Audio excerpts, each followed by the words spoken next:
Bom, então o primeiro entendimento que nós temos que ter no avançar em tudo isso que a gente quer compartilhar, e que eu posso dizer que é um pensamento estrutural porque é a base de tudo para a gente ir para o próximo ponto, que é entender que nós não estamos mais embaixo dessa condenação. Já foi pago, o preço por Jesus Cristo já foi pago. Então, aqueles que estão em Jesus Cristo não têm mais condenação. Somos livres dessa condenação. Agora, como é que nós vivemos e vencemos o pecado que está à porta? Porque, embora o preço tenha sido pago por Jesus Cristo na cruz, nós ainda temos a questão do pecado, nós ainda temos que vencer muitas artimanhas do inimigo que luta contra nossas vidas. Para quê? Para que não entendamos a palavra de Deus, para que não prossigamos naquilo que Deus tem para a nossa vida. E aí eu quero convidar você a ler Romanos, capítulo 8, do versículo 5 ao 9, que é a sequência do versículo 1 ao 4. Se você quiser acompanhar aqui na tela. Quem vive segundo a carne tem a mente voltada para o que a carne deseja. Mas quem de acordo com o Espírito vive tem a mente voltada para o que o Espírito deseja. Vamos dar uma paradinha aqui? Tem uma palavra aqui que é fundamental para o que a gente vai conversar. A mente. Olha lá, vou até repetir para vocês. Vamos repetir esse versículo? Quem vive segundo a carne tem a mente voltada para o que a carne deseja. Mas quem de acordo com o Espírito vive tem a mente voltada para o que o Espírito deseja. A mentalidade da carne é morte, mas a mentalidade do Espírito é vida e paz. A mentalidade da carne é inimiga de Deus, porque não se submete à lei de Deus, nem pode fazê-lo. Quem é dominado pela carne não pode agradar a Deus. Entretanto, vocês não estão sob o domínio da carne, mas do Espírito. E se de fato o Espírito de Deus habita em vocês, e se alguém não tem se de fato o Espírito de Deus habita em vocês, e se alguém não tem o Espírito de Cristo, não pertence a Cristo. Esse texto ele é desafiador, tem muitas lições aqui, mas eu quero enfatizar algumas coisas. Primeiro, pensando sobre as questões da mente. E aí eu vejo que aqui a gente tem um ensinamento de como nós podemos vencer o pecado. Quem aqui quer vencer o pecado? Quem aqui tem um pecado para vencer? Acredito que não sou apenas eu. Todos nós temos esse desafio. E como que nós vencemos o pecado? A palavra aqui, nesses versículos, coloca algo extremamente importante para nós. A nossa mente. Pense na palavra de Deus. Viva o Espírito. Pense no Espírito.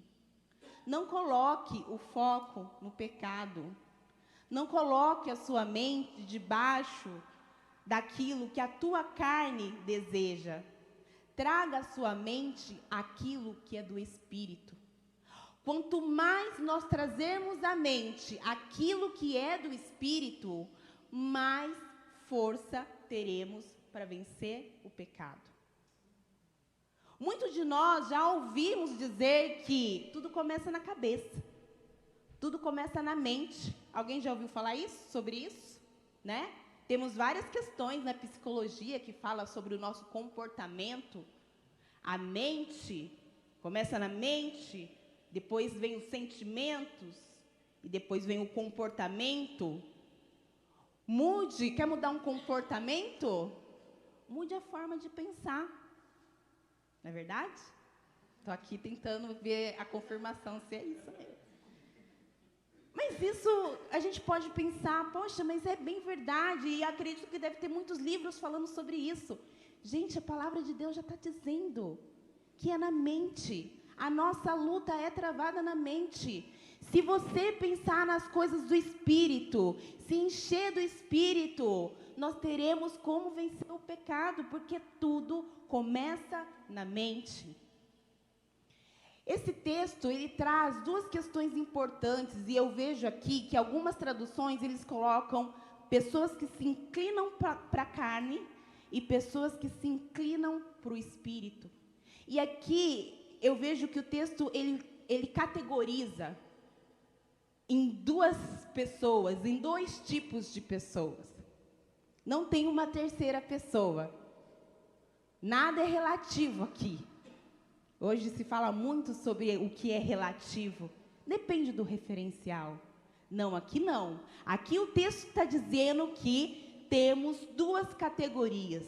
A pessoa sem o espírito que se inclina à carne e a pessoa com o espírito que se inclina às coisas do espírito.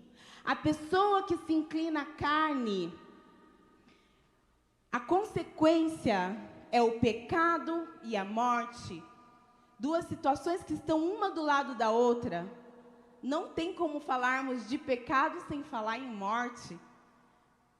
Morte de tudo. A consequência do pecado é a morte. Muitas vezes a gente fica um pouco que passivo sobre essas questões, brincando com essas questões do pecado. Não porque queremos, mas muitas vezes porque na sociedade em que vivemos, nos relacionamentos que temos, o pecado não é discutido. Sabe por quê? Porque muitas vezes é a forma como nós pensamos. E hoje nós somos desafiados a pensar, existem uma heterogeneidade de pensamentos e etc. Sim, existe. Mas a palavra de Deus é uma só. Existe a minha opinião, existe a sua opinião, existe a palavra de Deus. E na palavra de Deus nada é relativo. E aqui a palavra de Deus diz que temos duas categorias. A pessoa sem o Espírito de Deus. E a pessoa que está sob a ação do Espírito de Deus. Quem é essa pessoa que não está sob a ação do Espírito de Deus? Que natureza é essa? Que natureza carnal é essa? É a nossa natureza. Nós somos concebidos embaixo do pecado. Cleiton acabou de falar que não temos mais nenhuma condenação porque estamos em Cristo Jesus, amém?